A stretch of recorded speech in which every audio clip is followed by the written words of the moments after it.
All right, little reggae Christmas there for you.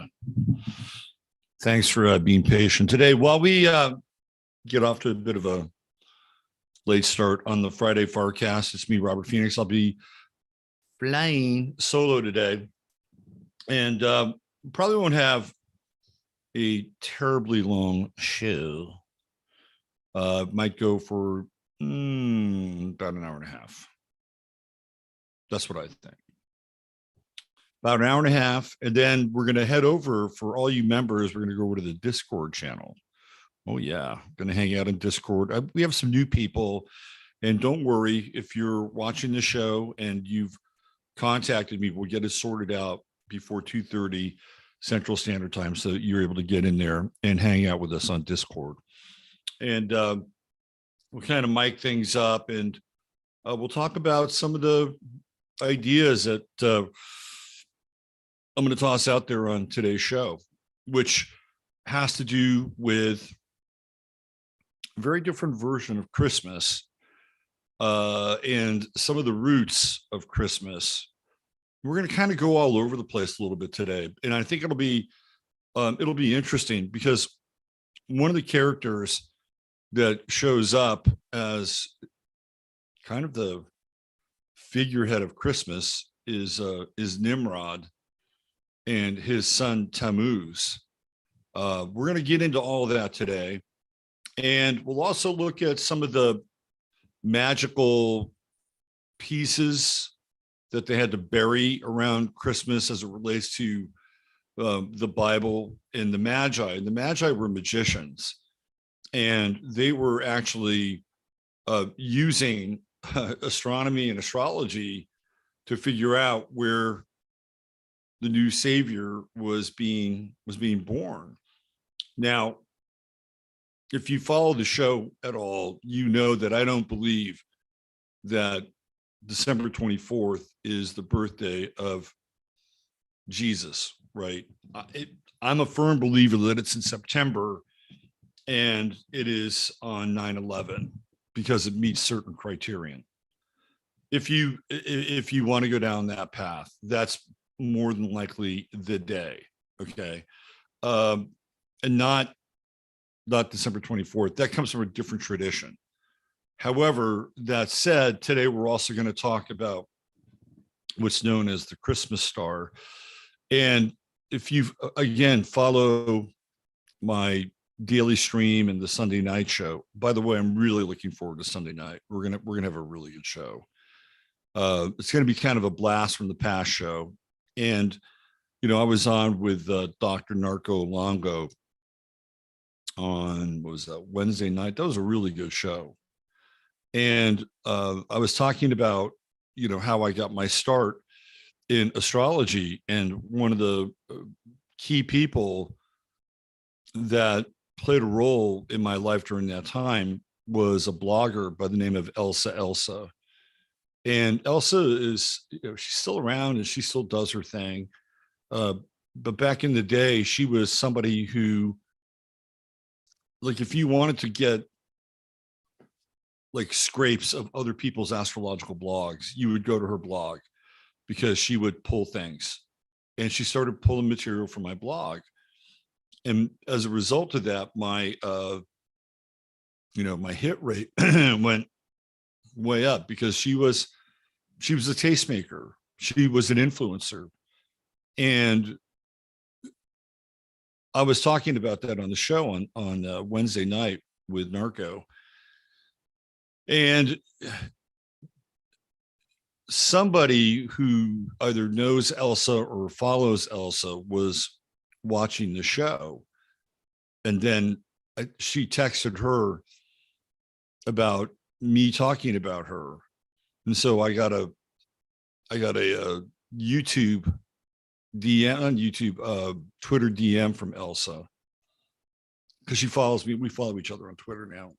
And I said, yeah, I was talking about you. And then I said, you know, I think you'd make a really great guest on my Sunday night show. And she thought about it. She said, sure. So she's going to be on this Sunday night. And she has really interesting stories. I hope she I hope she tells her the astrologer and the Obama White House story, because that was something that she talked about. Like, she had a friend who was an astrologer. I don't think she'll get that personal about it, but she would talk about this friend of hers who was an astrologer who worked either with the Obamas or was the astrologer inside the Obama White House. So maybe we'll talk about that a little bit, but we'll also talk about like what it was like back in the day when there was, nobody was really doing a lot of YouTube videos on astrology, and there wasn't TikTok, and I mean, it was a very, very different world. And she was somebody that was kind of at the center of that world in a lot of ways, because people were reading blogs, and that was back when I was writing a lot versus talking a lot. But she's going to be on the show on Sunday night, and I think she's still an astrologer and doing her thing. I really like her, so that'll be fun. And then I think I'm going to do, since it's a Mars retrograde, and I want to give back, I think we'll do a call-in show on Sunday night where I'll do some live readings. I used to do live readings all the time on Blog Talk Radio. And I just used to do like, the solar charts. And the solar chart is really just the ephemeris, which is different than the natal chart. They're two different things. And I would just get the solar chart up, and I would just, look at what was going on and do shit in my head.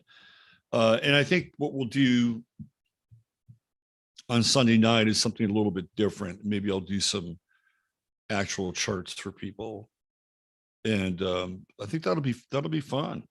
We'll do that. We'll do some live. That'll be my little Santa Claus moment, because I won't have a show. I think the next show after that is what, Christmas night. That's not happening.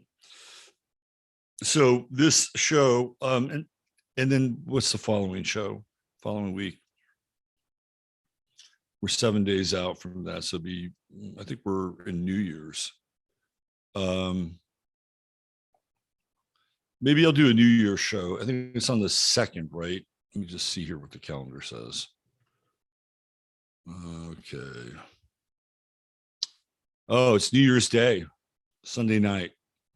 Maybe I'll do that. Maybe I'll do a show on New Year's Day, and I think it'll be a good day to look at 2023, and I'll have a much more detailed look at 2023 for my members, and that's going to go out in the next newsletter, which hopefully will go out maybe a little before the 22nd. I'll have to talk with Mishi, the email goddess. So, but that'll be in there, and I'll have a private Zoom meeting for people who are members, and I'll do a much more, and I did that last year, much more detailed breakdown of 2023 astrologically. So I'll do the Reader's Digest version on the 21st, and then on the sometime in January, in the first 2 weeks of January, I'll put together our private extended dance remix version of 2023, which I think is going to be weird. Oh, we got a comment already. Oh, that's from last week.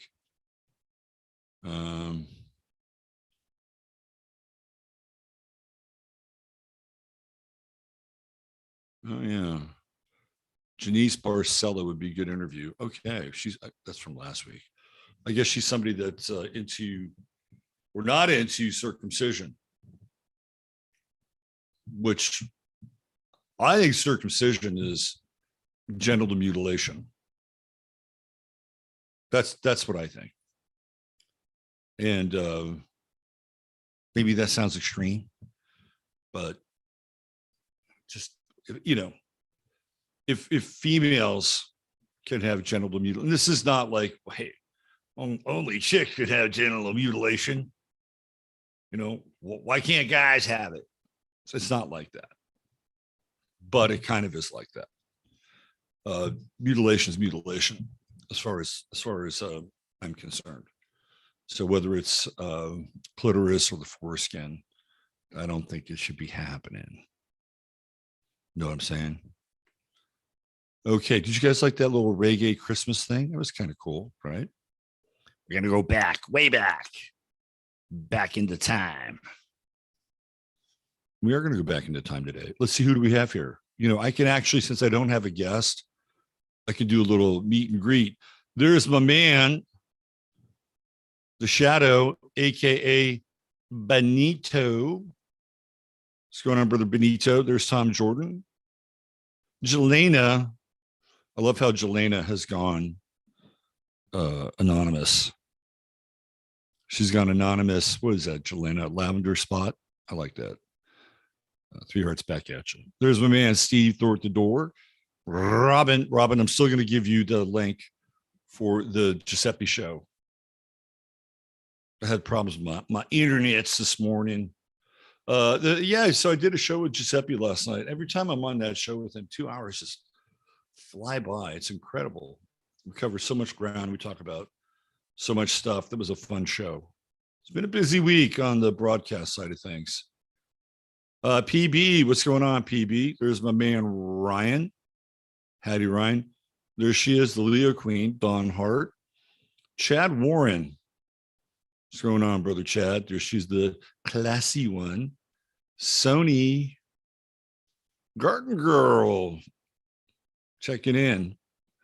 Mark S. And I, well, it's really just Mark S. But we're going to have a Chattaria digital Christmas card coming out here in the next newsletter, and can't wait to see Mark's really cool designs, or design period. I'm sure he'll knock it out of the park. Wendy Eater, we have the classy one and the beautiful one. That's Wendy. Hi, Wendy. Let's see who else do we have here. Maurice Demare, Maurice 100. Oh, okay. Somebody contacted me. Call me after my show later today.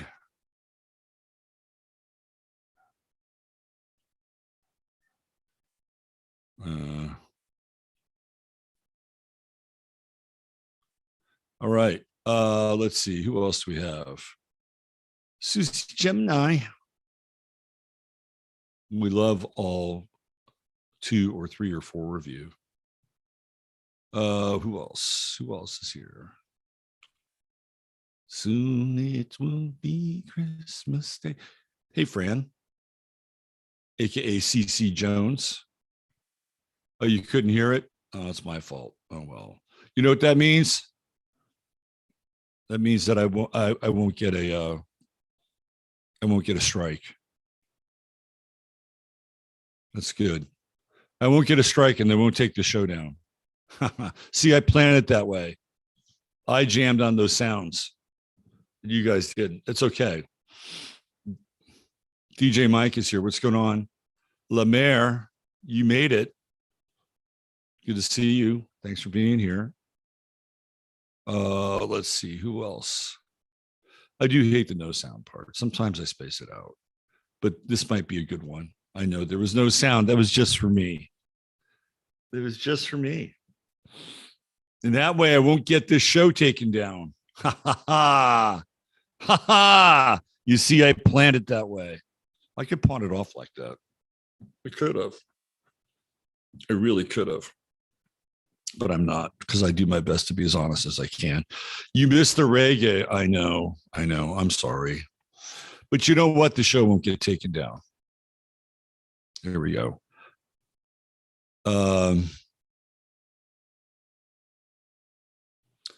So I had to get out of the Telegram group. There are things being posted that were not cool.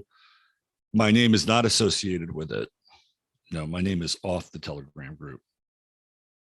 Yes. So there's a reason why I took my name off the Telegram group.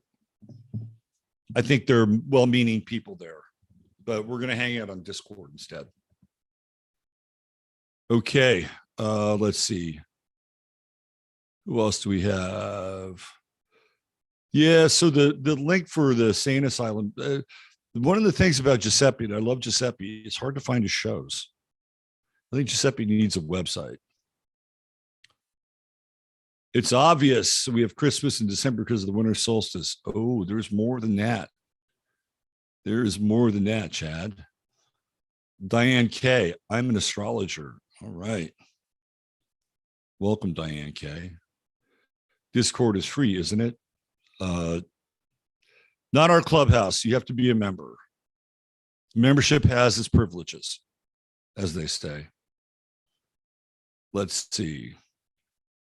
And if you are somebody who is a member, meaning that you are a paid member, and we have levels. The lowest level is 5. You have 5, 10, 20. If you're at the $5 level, you get access to Discord. You'll get access to, my private 2023 breakdown. If you are, that's called the Mercury level. If you're part of the Mars level, you're going to get to attend one free webinar, and I'll have a whole series of webinars lined up this year. And then you get 5% off of my services. And then if you are a Jove member, you get 2 webinars and 10% off my services. And that's all on my website, by the way, if you're interested. But I didn't know more than that. Okay, Chad. Oh, what's going on, Jasper? Chad, just shoot me your email on Twitter, because you DM me. I'll make sure that you get in. Okay. All right. Let's see who else. Yeah. So what we're doing here is the newsletter thing is interesting because, first of all, I'm having to sort through a lot of stuff that I have not, because I've been a one-man band for a long time, and you can imagine that it's a bit challenging to juggle all these balls in the air, right? To do the shows and do the readings and try to keep up on things. And sometimes things just fall through the cracks. But because of Mishi, the email goddess, because of her, we're getting these things sorted out. So that's why you're getting regular emails now. And what I'm doing is I'm going through and I'm catching up on emails that have or email addresses that have fallen through the cracks. So we're playing catch up here, Mars retrograde. And anyway, so hang in there and contact me. Best way to contact me, I guess, now is through my email. I guess you could contact me through email. If you're like Chad and you follow me on Twitter at AstroPhoenix9, you could just DM me. And some people do that. All right, let's see who else we have here. David. Hey, what's going on, David? Kelly B. There's Lyle. What's going on, brother Lyle? The Coyote smoking mirror. Lyle's an interesting character. Hey, dude, can I be your sidekick? I only have one sidekick. And this is it right here. You're my sidekick, aren't you? Yes. You're my spirit animal. You're my producer. You're my Red McMahon. He's Red McMahon. There we go. Yeah. You're a good boy, aren't you? Been a little needy lately, but that's okay. It's that time of year. It's a snuggle time of the year. All right. Let's see who else we have. Anybody else? Guy, is that Gala Travelog? Hey, Gala. Harriet Bowie is here. Hi, Harriet. Did I miss anybody? Sure, I missed a few. Trisha Yamamoto. Hi, Trisha. How are you? Welcome, Marina. Is that Marina Darkstar? I hope so. It'd be great if she dropped in. If not, Marina, we still like you. You don't have to be Marina Darkstar. Veronica's barn. Yes, the daily stream is fun. There's Lana Anderson. What's going on, Lana? Let's see. Christine Mose. Discord is confusing. Once you get, there's a learning curve there, but once you're in, you'll be fine. We know you have ethical issues, Robert. Probably why we watch you. That's such a funny statement. Just Resident Discord makes absolutely no sense. Don't worry. Come on in at 2:30, and we'll make sure that you guys get up to speed. We'll have who was it? Tink. Tink was, man. So if you're a gamer or you're somebody that's in the crypto world, Discord, just because if you're there enough, it'll become second nature. The thing I like about Discord is that there's flexibility. There's different rooms. There's different like areas that we can post different things. It's like a bigger space. And I know Telegram is easy to kind of, fuck with on your phone and stuff. But if we get the learning curve down on Discord, it'll be really good. I think we're going to bring in XCD Hat Guy maybe next week. For those of you who follow Nish and some of her great work, he was on with her. She connected to him through me. And I've known XCD Hat Guy since he was about 18 years old. And he was a client at 18. This is going back to, God, he might have been younger than that. Now that I think about it, he might have been 16 or 17. So this goes back to like 2013, 2014. And I remember talking to him thinking he was much older than he was. I had no idea. And then I did his chart. And then I realized, oh yeah, you're younger than I think you are. And I didn't know at the time he was also a YouTube sensation. I mean, he was doing videos that were getting 300,000-400,000 views. I mean, really amazing stuff. He became almost like a spokesman for his generation. It was really he was like this avatar. It was really fascinating to watch in retrospect, because I wasn't aware of it at the time. And he came, so he would always kind of stay in touch with me. And then there was a period of time where we had to take a break. And he understands that. He knew why, knows why. And eventually he resurfaced,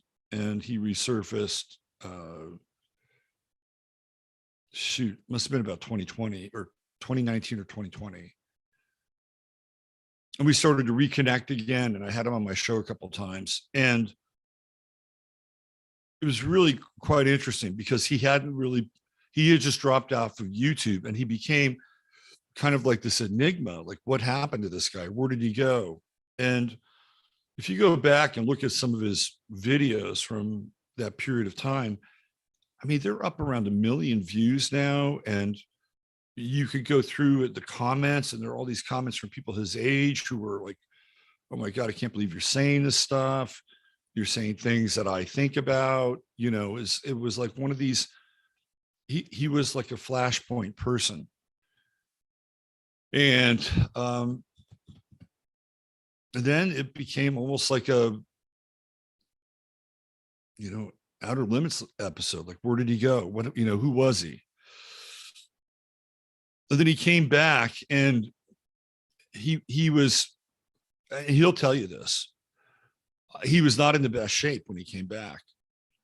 And he's been working assiduously to return to a semblance of physical form that he feels good about in his life. And I really take my hat off to him, because he's done an incredible amount of hard work. Just, getting his life back on track and his body back on track. So I'm going to have him, I think, next week. He's already said yes. He loves Discord. He's got a really vital Discord community. So we're going to bring him over, and he and I'll have a chat next week. All right. So why don't we get into the subject matter of today's show? We're going to talk about Christmas, but Christmas in a bit of a different light than you may have come to understand it. So I had a webinar a few years ago where we got into this, and I was doing a webinar on symbolism. It was really cool. It was a lot of fun, and how every day we live a symbolic life, whether we understand it or not. Everything from traffic signs to commercials, to some of the daily rituals that we partake in, and we're immersed in this kind of symbolic ocean. So it was a webinar where we explored a lot of this idea of symbolism, and we got into Jung, and we got into the collective unconscious and archetypes. And one of the things that we talked about was synchronicity. And the birth of synchronicity was, for Jung, was when he was having a discussion with a client of his. And she was talking about this dream where she was encountering a beetle. And the way that she described it, it was kind of like an Egyptian scarab beetle. And in that moment, Jung was kind of walking around and sort of pacing around his office. And, he was, he lived in Switzerland. So it wasn't like he was, down the road from Cairo or anything like that. And when she was talking about this beetle, an actual scarab beetle that's indigenous from that area flew onto the window that Jung was looking out of while he was listening to his client. And so this, for him, was the birth of synchronicity.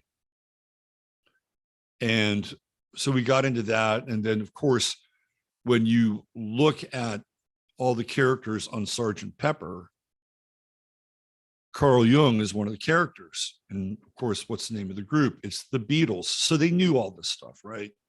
And you want to talk symbolism. The Sergeant Pepper cover is chock full of it.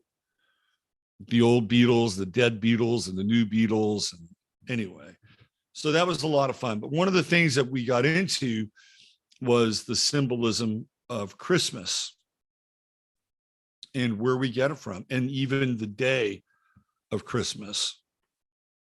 So let me show you the key figure for Christmas as we know it. And a lot of people think it's the little baby in the manger, and that's okay if that's what you want to think. I'm not going to, say that you're an idiot or ignorant or whatever, right? I'm not going to do that. But I will provide a different narrative, and it may sit well with you, it may not. We'll find out. So who is the character that I'm talking about? The character is Nimrod. Now, when I saw this, I got real excited. And I sent it off to my astrological son, because this is a symbol of Sagittarius. We have the archer, we have the half person and half horse. And when we look at the time of so-called Christmas, which is also Saturnalia, it is the intersection between Sagittarius and Capricorn. It is that cusp moment. And rod is connected to Capricorn, the word rod. So in fact, again, this is coming out of Narco's playbook. that people have their birth names associated with their astrological name. And of course, you Chatarians know Rod from San Antonio. And what sign is he? He's a Capricorn. So the word Rod is connected to the sign of Capricorn. So here we have Nimrod. And of course, Nimrod happens to be an offspring of Noah. He's the son, he's one of the sons of, or offspring of Ham. So Nimrod is the son of Cush, who is the son of Ham, who is the son of Noah. So Nimrod is downstream from Cush. And we all know what Nimrod was famous for. Nimrod was famous for this.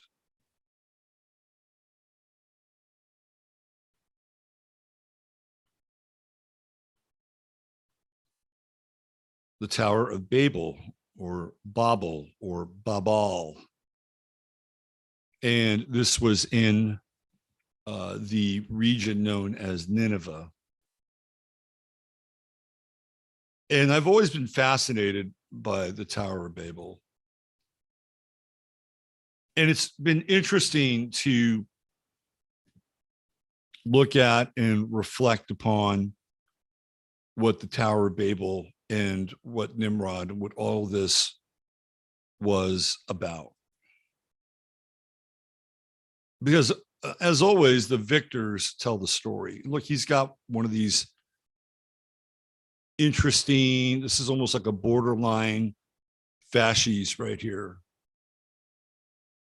And if you've gone down the Tartarian rabbit hole, these implements, like the fasces, are probably some form of directed energy weapon. Like, what's going up here in the sky? Is somebody flying up there? What is that? Anyway, so the idea of Babel was, he was like, I'm going to, create the tallest structure in the world, and we're going, and it's going to reach the heavens, right? It will allow me to dwell in the palace of the heavens, or the palace of God. What's also interesting is that on December 25th, which is again theoretical Nimrod's birthday, which is the sign of Capricorn, the Tower of Babel is a Capricornian symbol, because Capricorn rules mountains and it rules skyscrapers, right? Mountains, later on, as we sort of reclaim these buildings, cathedrals, Supreme Courts or Capitol buildings, the modern day skyscraper, they're all symbols of Capricorn in the mountain. So this is a very Capricornian symbol, right? He's got a long ass beard there. Look at that. So the idea here, of course, with Nimrod was that in Nineveh, everybody spoke the same tongue. Everybody spoke the same language. And apparently, God was not well pleased, Yahweh, because Nimrod is an Old Testament character and accused of practicing an apostasy. So God smote Nimrod down. He smote the Tower of Babel. And one of the images that we have with tarot, of course, is the Tower card. And the Tower card is the fall of Babel, or the fall of the Tower of Babel. And you can see through all this. Now, The imagery of the tower is different, but the idea of the tower is the same. Right? That the tower represents pride.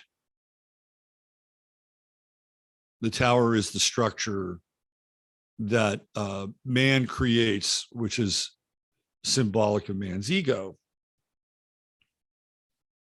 But it still goes back to the Tower of Babel. It's still the same principle. It's still the same idea. It's the Crowley deck. That's real Mars, isn't it? How Mars that is.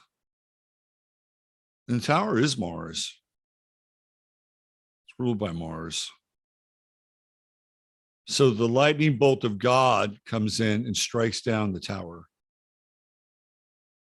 And then the idea here with the people leaping out of the tower is that there's usually one person. I guess in some instances there can be two. But the idea is that it's better to jump out of the tower. It's better to dive into the chaos. It's better to theoretically abort the ego than to be trapped in the structure and have the structure fall down around you. Right? That's the idea with the tower.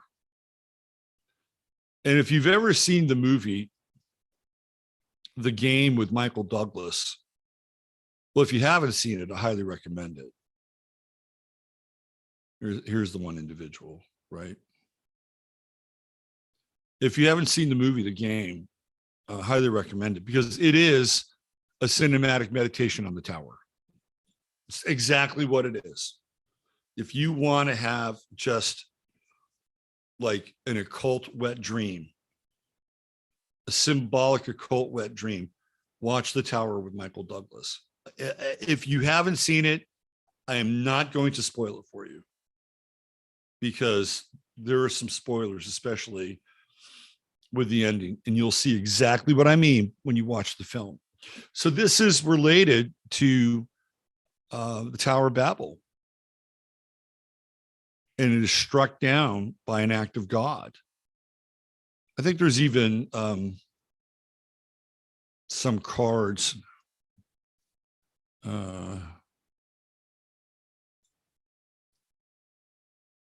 Yes, there's even some cards that depict here, right, the Tower of Babel and the fall of language.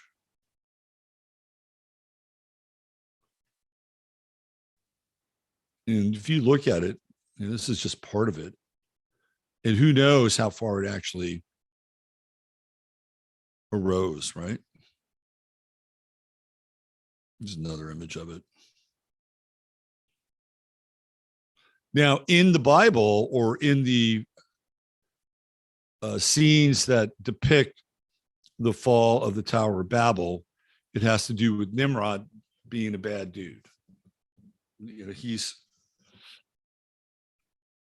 a sun worshiper. He's not worshiping Yahweh. This is all pre-Jesus. Okay. It's all pre-Jesus. So he's not worshiping Yahweh. Now, John Levi, whose work I respect a lot, has done some work on this. Some other people have done some work on this as well. And there seems to be a counter commentary about Nimrod, because we've all been led to believe that Nimrod was this egotistical,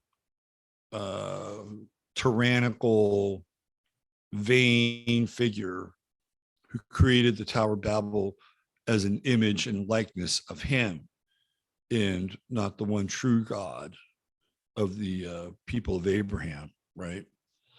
So there are some other counter commentaries that it may not be true, and that the Tower of Babel was really this center and hub for many things, including communication. But now we're in a different historical narrative. We're not in the Babylonian Nineveh narrative, which I'm fine with exploring, right? But it's always interesting to see how history is told by the so-called victors, right? And we may not really completely understand what was going on there, because if we all spoke the same language, maybe we'd get along better. And maybe this whole idea of the smoting of the tower and making sure that people, is, think about it like this. I mean, what if there were different languages, or or even really thick dialects that people couldn't really, but they had this Tower of Babel, which was the equivalent of Google Translate, and so everybody could understand each other. I think John talks about this, by the way. If he doesn't, then one of the people that is kind of in this, I think John has talked about this. So it actually was a unifying edifice,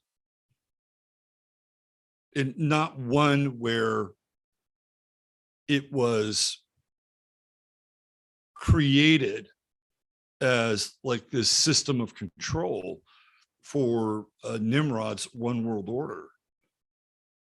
One language and one tongue for all, right? So there's some counter narratives around this, but they're not very popular. Of course, the most popular one is the one that Nimrod was Donald Trump. And there's some interesting correlations. Just saying, with Nimrod and Trump and the tower, right? And if Nimrod is a sun worshiper, then if you look at the penthouse suite in Trump Tower, it's a shrine to Apollo, who's a sun god. So I don't think that those things are mutually exclusive. I think you could probably talk about Nimrod when you talk about Donald Trump in a lot of ways. So let's take another look at Nimrod here, because there's some other interesting pictures of him.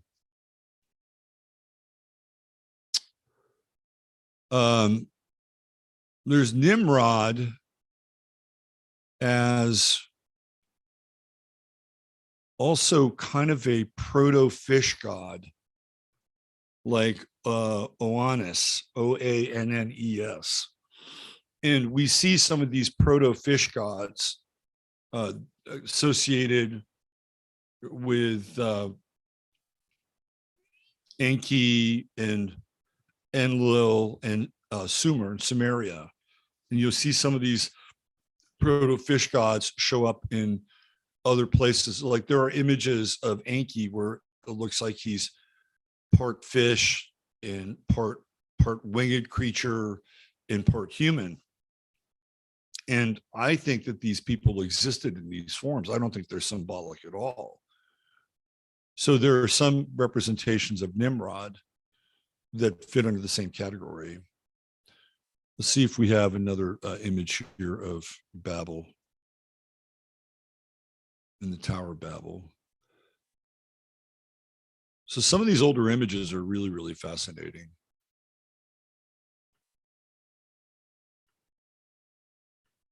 Because it was said that Babel in Nineveh had walls, circular walls around it. And you look at a picture like this, it's like, okay, well, maybe this is somebody's creative imagination.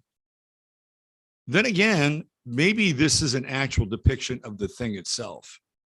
And when we get into this, we're really starting to get into kind of the Tartarian symbolism of etheric energy, etheric power. And you can see in the background here that it's more, these are like these mounds, and mounds as cities and cities as mounds. in the background, of course. And here's like a freaking hotel from the Catskills here. Look at that.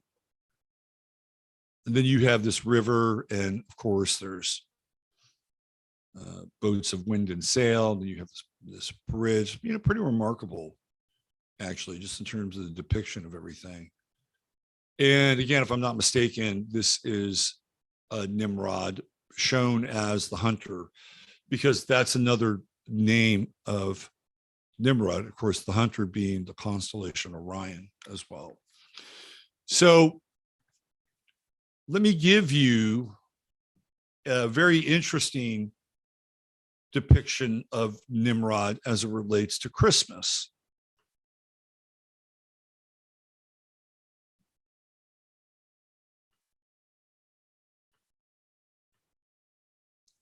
So this is Nimrod as well. And you can see some of the winged symbolism.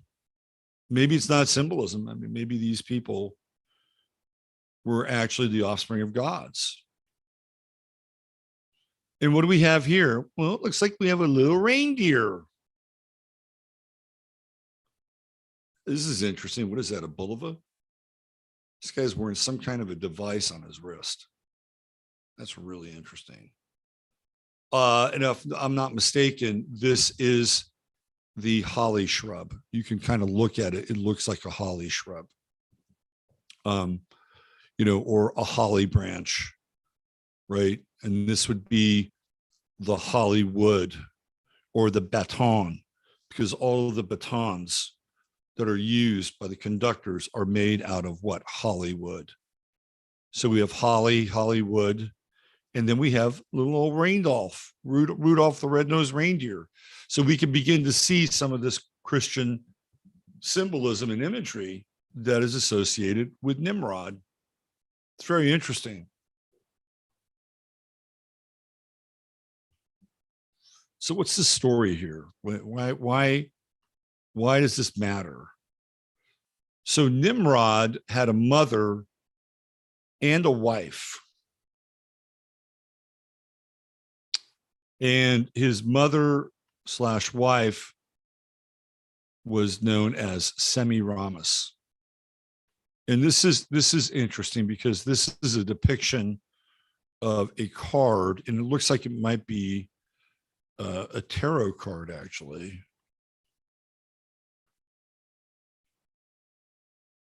So there is Semiramis.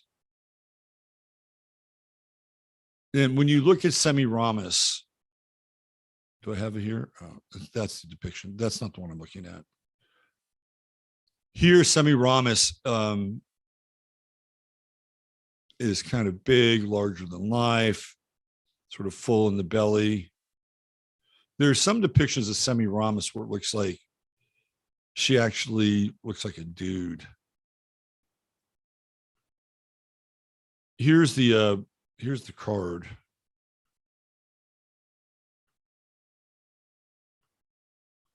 Of Semiramis. It looks like it's a card related to a parlor game, or quite possibly a version of tarot. And holding two books, one in each hand. So Semiramis is the mother and the wife of Nimrod. So what happens? Nimrod impregnates Semiramis. Now, if you do the math, maybe these are all biblical ages. So if you're older, you can still have a child. I mean, we'll factor that in, or maybe they're younger than history depicts them a little bit. But in either case, Semiramis is pregnant with Nimrod's child. Now, in between the time that Nimrod impregnates his mother and the child of Nimrod is born, Nimrod dies.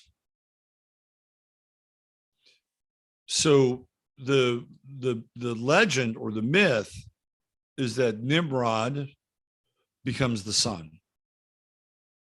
and that he aspired to be a god like the sun, so he becomes the sun. And the telling of the tale is that Semiramis is impregnated by the rays of the sun. What does that relate to? It relates to the virgin birth, doesn't it? Because they kept it on the down low that Semiramis had become pregnant by Nimrod. So he's not around. And then there's this kid that is coming. And the kid who, or the child who is going to arrive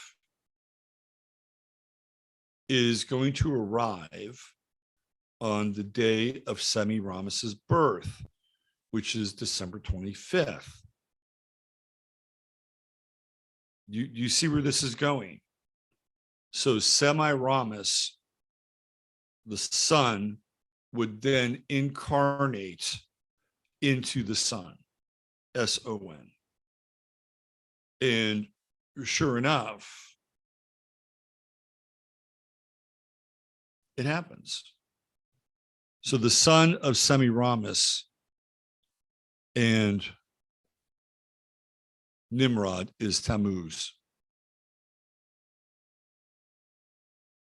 Now, this is again another older depiction.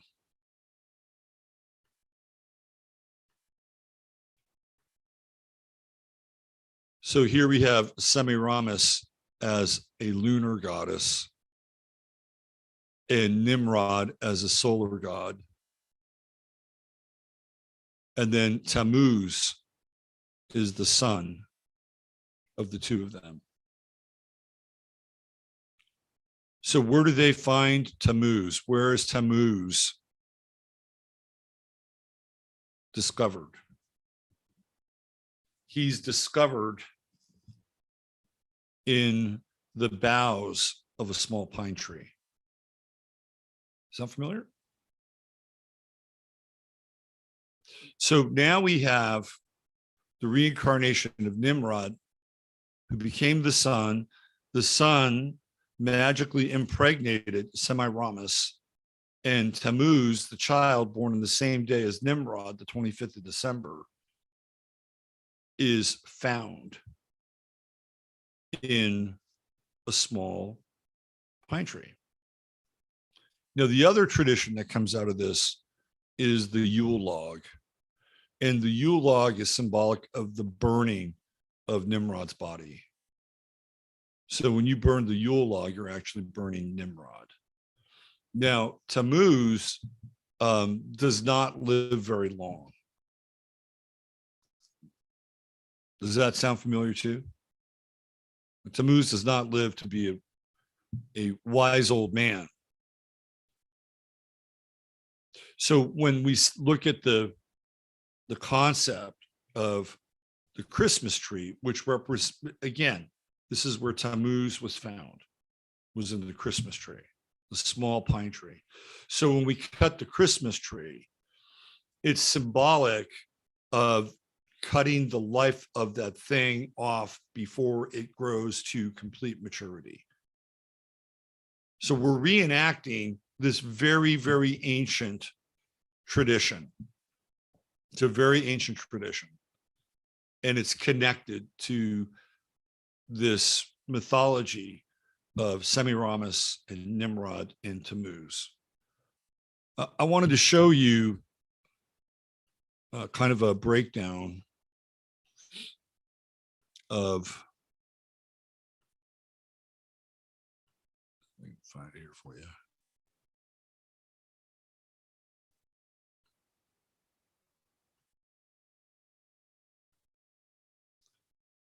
So this is the biblical kind of flow chart.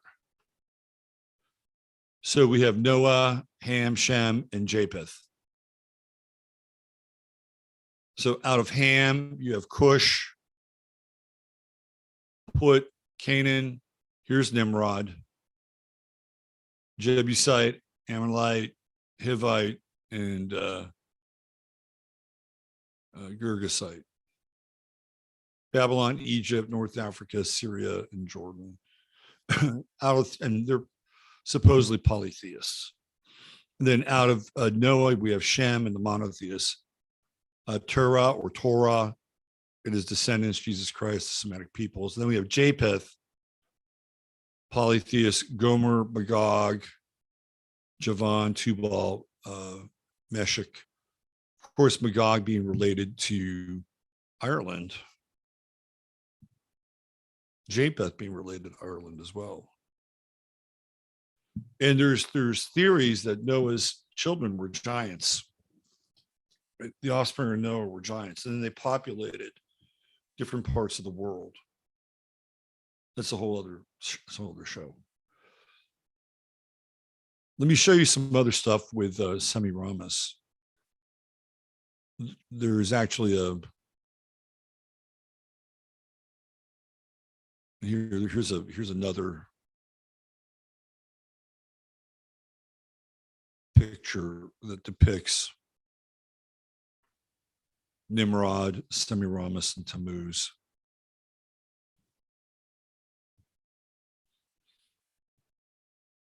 So this is Nimrod, Tammuz. This is Semiramis. And then looks like this comes out of the Central Amerindian culture. I don't know if it's Peruvian or somewhere in Mexico, but you can see that this is the nimbus or the sun disk behind the mother, and this is the child as well. So the halo comes into play, right? The halo is an image of the sun. All right, what else did I want to show you?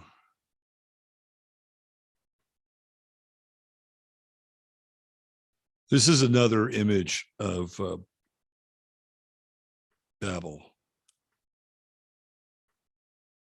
Right here. They're all very similar in a lot of ways. So this one looks a little more ramshackly than some of the other ones.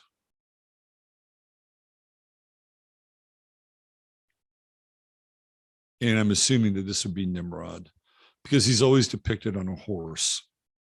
He's always depicted as the hunter. And then here's another image that is pretty interesting. There's an asteroid named after Semiramis. It's asteroid 584. So that is the symbol of asteroid 584, Semiramis. You can almost see that these would be like the horns of a goat or a ram. And then we almost have the symbol of Venus here, right? But this is different. This is very, very different. Asteroid 544. It'll be interesting. Like, where's Semiramis in your chart? Maybe we'll play with that on Sunday night. So that's kind of the big story, right? Like, we have been celebrating the birth of Tammuz Nimrod for all these years. And that's only part of it, because there's other parts to Christmas and the holy days that come out of other traditions. Sol Invictus, which we're going to look at in a second here, is another one of them. So it's a pretty interesting telling of the tale. And for a long time, again, this leads into like the next part of the segment a little bit. But for a long time, a very long time, we've been led to believe that Babylon was horrible and Babylon was depraved and it was the most unholy of places. But is that true? Like, is that really true? I mean, we question history for just about everything now. I mean, I hope we do. So is that really true about Babylon? Or is that what we're being told about Babylon? Were the conquerors of Babylon the ones who spun the tale. It's just like how the enemies of Napoleon cast the story that he was just a short little dude. He wasn't as short as they made him out to be. I mean, who knows? Maybe he might have been about 5'7", but in their world, Napoleon's like 5 foot, 5'1", whatever, right? But it's one of those things. It's the diminution, diminutive. It's the diminution of somebody's character or stature. And what do we know about Babylon, really? We know what they've told us. We know what they've written in their so-called holy texts. But is that true? Maybe there was something going on there that they don't want us to know about. Maybe what was really happening with Nimrod, this has nothing to do with the Christmas story, what had more to do with a more holistic and unified society, in a society where people can understand one another, versus being split into all of these languages where we couldn't understand one another. Isn't that right, Jasper? I speak Jasper talk. Yeah. You're turning into a sleepy old man. You kind of are. That's okay. It happens to the best of us, Jasper. Why don't we get into some of these other traditions of Christmas, which are pretty interesting?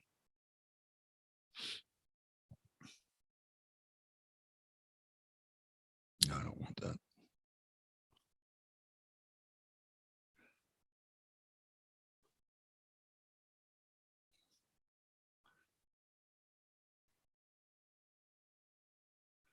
So this is actually a pretty long piece. It's from medievalists.net. I'm just going to plug it in here and read parts of it because it's pretty cool. So they talk about the ancient origins of Christmas magic. Ever since Luke recounted in his gospel how the archangel Gabriel told Mary that the Holy Spirit would conceive Jesus in her womb, and the three magi followed a star to Bethlehem to pay homage to the infant, the nativity story has been intrinsically associated with magic and miracles. Today, of course, the concept is largely used as a metaphor. We talk about the magic of Christmas when the faces of children light up sitting on Santa's lap, or when we feel a certain giddiness opening a special gift. Likewise, miracles tend to be almost everywhere during the holiday. Reader's Digest, for example, has a collection of 18 true Christmas miracles, including stories such as parents finding just enough money to buy Christmas gifts for their children, stranded drivers receiving desperately needed roadside assistance from strangers during snowstorms. I had the most fucking traumatic Christmases for a while. My father would lose his shit during Christmas. I don't know why. Something must have happened to him as a kid around Christmas. He would just lose his shit and start to get really fucking depressed. He would never talk about it. And I remember one time we were in Southern California, and he was going through a really brutal time. We just moved down there. He got a new job and he was not succeeding. And when a Leo does not succeed, it is not a fun sight to be around. So that was a hard ass time. And it kind of bled into Christmas. And then I remember one of these nights, it was one of my father's kind of off the rails from drinking nights. And he was in this foul mood. Foul. And he said, "We're canceling Christmas this year. We're canceling it, God damn it." I'm like, I was crushed, right? And we were so cash strapped back then. It was really very difficult time. We were so cash strapped that I remember actually going and looking for a Christmas tree with my mother just prior to Christmas, and she had like $5. So what did we do? We got a little tree about that big. We got a little tiny, teeny ornaments, and we put it, Semiramis would have been proud. We put it like on a chest of drawers table kind of thing that we had, I think, in our like living room, dining room area. We put it on that, kind of dressed it up a little bit. And I remember, it was kind of fun in some ways, trying to, find a Christmas tree and all these little, fucking tiny ornaments for about $5. And we did it. And I even remember that she didn't have much gas. So I said, when you go down the hill, because we lived in Laguna Niguel, which was kind of hilly. I said, when you go down the hill here, don't use your accelerator. Like, save your gas. So we actually managed to get home with enough. It was a very stressful time. And of course, my father canceled Christmas. But then on Christmas Day, I wasn't expecting anything.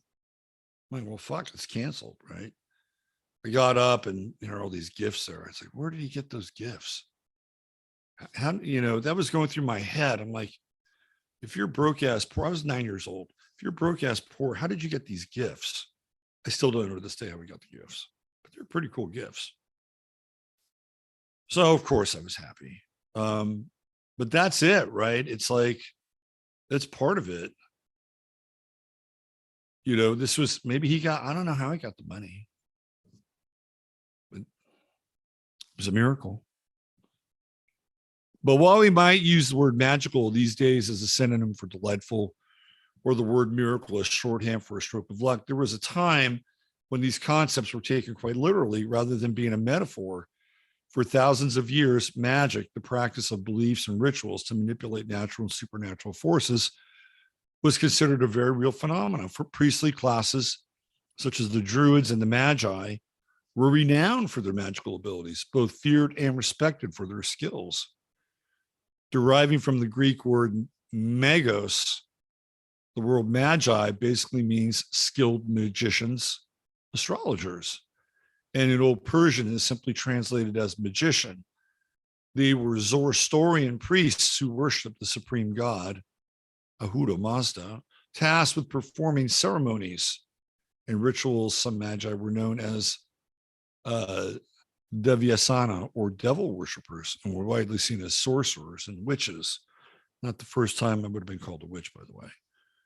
It is not entirely clear in the biblical accounts how the Magi were able to pinpoint the location of the infant Jesus, but presumably they interpreted some sort of astronomical event using astrology. The gifts they brought were considered luxury items that were known to have magical properties. Frankincense and myrrh were important ingredients in incense to ward off evil spirits and enable contact with gods and goddesses. Well, both frankincense and myrrh were actually also very powerful antimicrobial and antivirals. So if you wanted to make something out of them, whether it was the equivalent of aromatherapy, or grinding them down and putting them into a caplet form, or combining them with other things, they also had medicinal uses. Frankincense is also found in a Greek magical spell, along with other ingredients, such as the dung of a dog-faced baboon and 2 eggs of an ibex. Myrrh was considered a miraculous substance that could extend life beyond death. You can buy toothpaste now with myrrh in it, right? So these were things that were of use. And of course, the gold is alchemical. The allusions to magic in the nativity story, in particular the nature of the Magi who came bearing magical gifts, have been downplayed for over the centuries, as magic is frowned upon in the Bible. And the Magi's possible association with sorcerers and devil worshippers was problematic in the early church. Numerous biblical passages warn against divination, necromancy, the conjuring of spirits, fortune telling, and sorcery. John 4:1 advises that people be careful when communicating with spirits, as many false prophets have gone out into the world, and in Deuteronomy, practitioners of magic are called an abomination. With the nativity story incorporating elements of magic, however, in particular the Magi's use of, drumroll please, astrology to lead them to their destination, church leaders had to come up with an explanation to ease the concerns of Christian believers. So the faithful were reassured that any demonic powers that the Magi have possessed were dispelled by the sacred purpose of their journey, and attempts were made to rebrand them. Early church leader Tertullian attempted to link the Magi to Old Testament prophecies about kings worshiping the Lord and bearing gifts, and perhaps troubled by the term Magi's implications of magic, he chose to call them kings instead. Hence, the story of the three kings was born. Those are the three kings.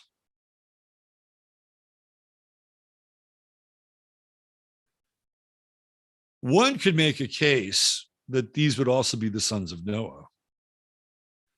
And if I'm not mistaken, it was Ham who was the dark son of Noah. So there we go, the three kings, and then the three sons of Noah. The unspecified number of gift-bearing magi evolved over time into the three kings.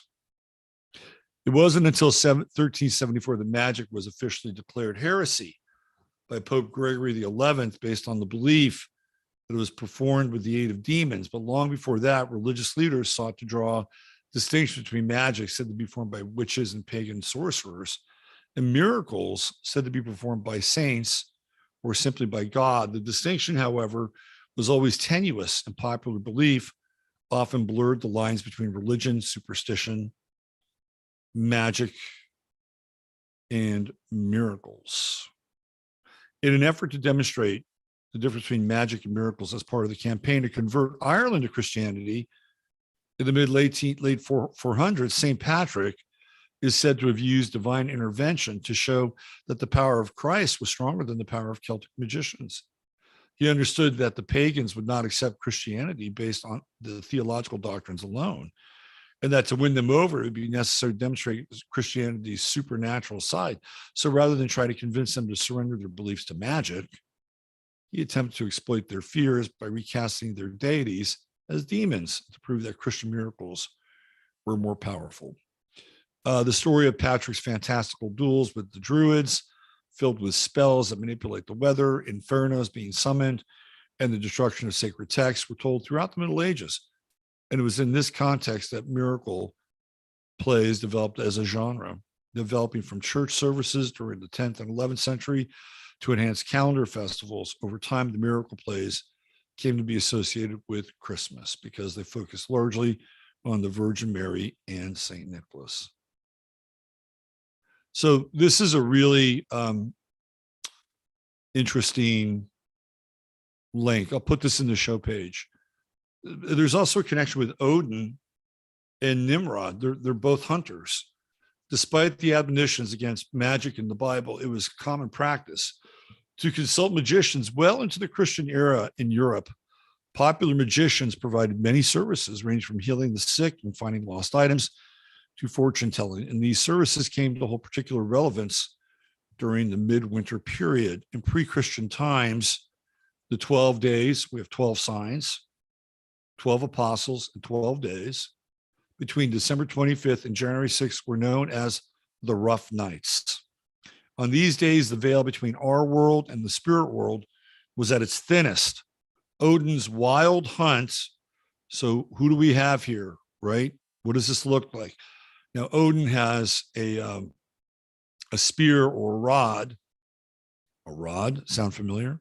But he does not have a bow and arrow like Nimrod. But nonetheless, we see the rod here. Odin's wild hunt would ride across the northern skies. Uncanny spirit beings would fight battles between light and darkness, and the living energies of other planes of existence were ever present. Rituals were used to ward off demonic influences and to ensure the rebirth of the sun after the solstice. Many curious customs have been documented related to midwinter magic. Pagans employed magic rituals in observing the winter solstice to repel evil spirits, and similar Christian rites were adapted for use at Christmas time in practices originally performed by sorcerers and later by Catholic priests. Houses and stables would be smudged with healing herbs. Hello. Frankincense, myrrh, right? And people burned juniper and other aromatic substances to drive out demons. It was also common to perform rituals to increase productivity of gardens and orchards. In one such practice, a garden would be thrashed with a flail on Christmas Eve in order to ensure that grass would grow the following year. Another custom was to beat the trees on Christmas night. In some parts of England, the peasants would also salute or sing to the apple trees on Christmas Eve. And what is widely regarded as an ancient precursor to wassailing and caroling. In Germany, it was believed that a washcloth hanged on a hedge on Christmas Eve would cause horses to grow fat when they are groomed with it.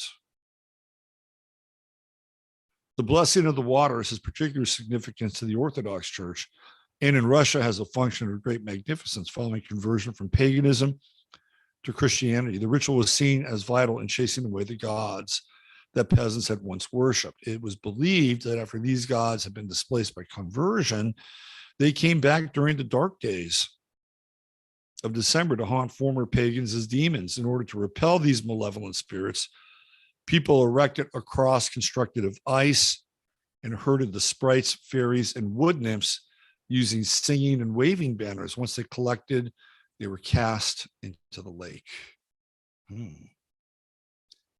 Interesting. So this is the oldest known image of a niece found in a story by Olaus Magnus. So that's the barn and the stable, right? Right there. Magic has also been seen in arcane Christmas customs, such as the use of bells in certain plants. Bells have long been used to keep away malevolent spirits and utilized in religious rites. In folklore, bells were considered to possess something like a life force or a soul, were often attached to clothing worn as amulets, tied to children, and hung from the necks of animals important to a community. During Europe's Christianization, particularly during the medieval period, churches began to use bells to summon people to worship and repel demons. Some of these bells, by the way, when you look at some of these bells in these cathedrals, they're enormous.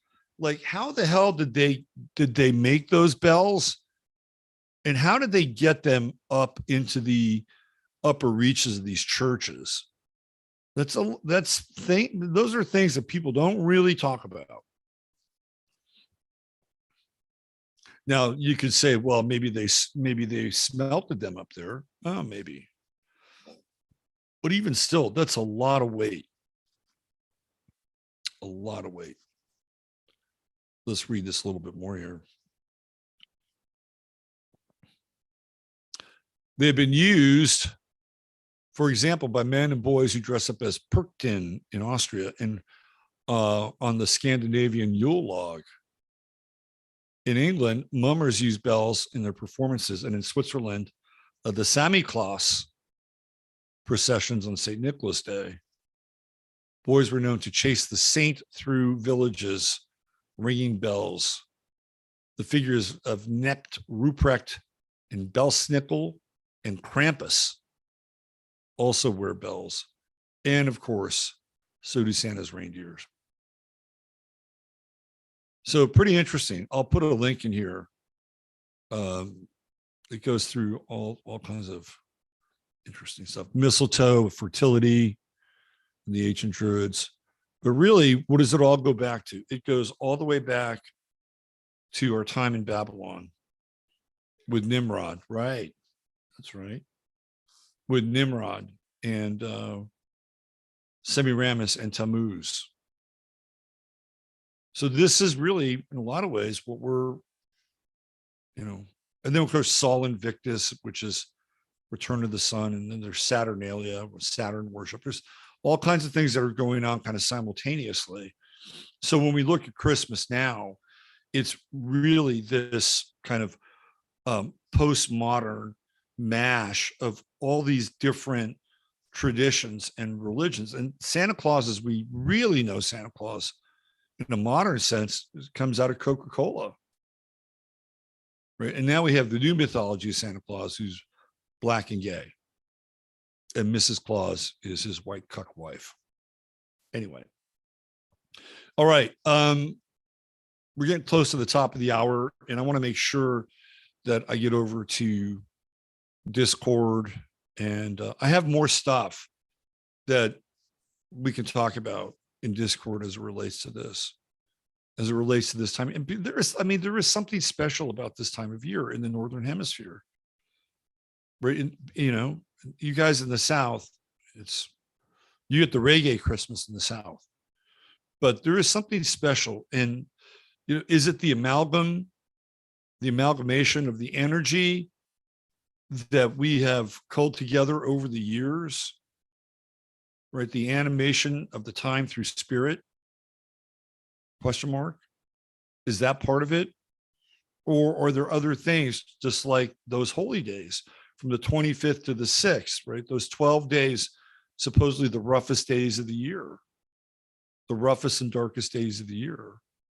And that this time is a time of being generative, right? Ringing the bells, lighting the candles, lighting the incense, so that when that time comes, people are spiritually fortified.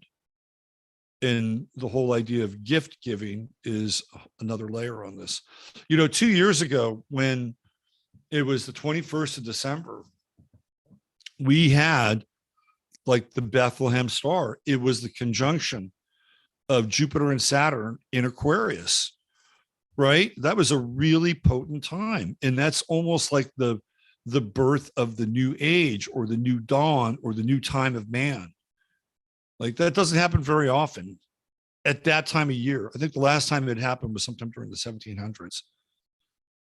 So we're living in the aftermath of that conjunction, and we'll continue to live in the aftermath of that conjunction until 2040, where there's the next super conjunction between Saturn and Jupiter.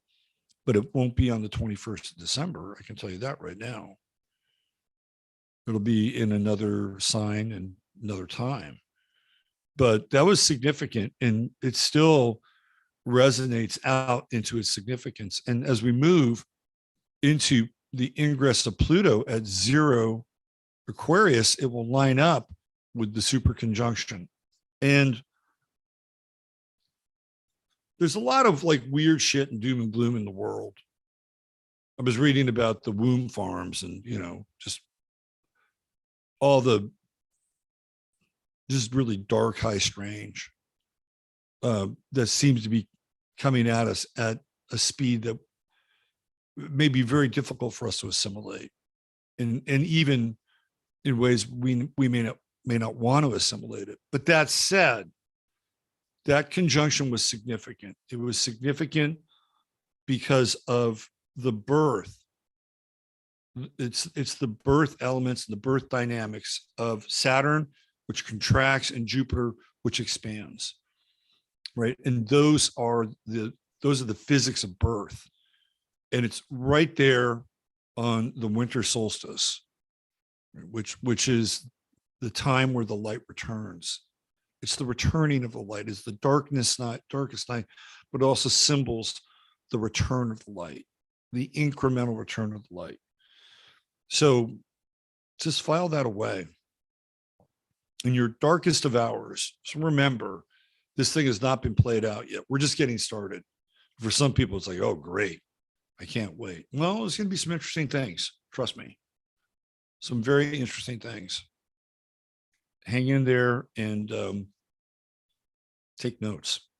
All right, I'm going to wind it down here, and I'm going to go over to the Discord. I'm going to get ready for hanging out on Discord for about an hour and a half, maybe 2 hours. We'll talk more about this stuff. I have more links, and I'll check my DMs if anybody needs assistance with that. We'll figure it out. Okay, all right, that's it for now.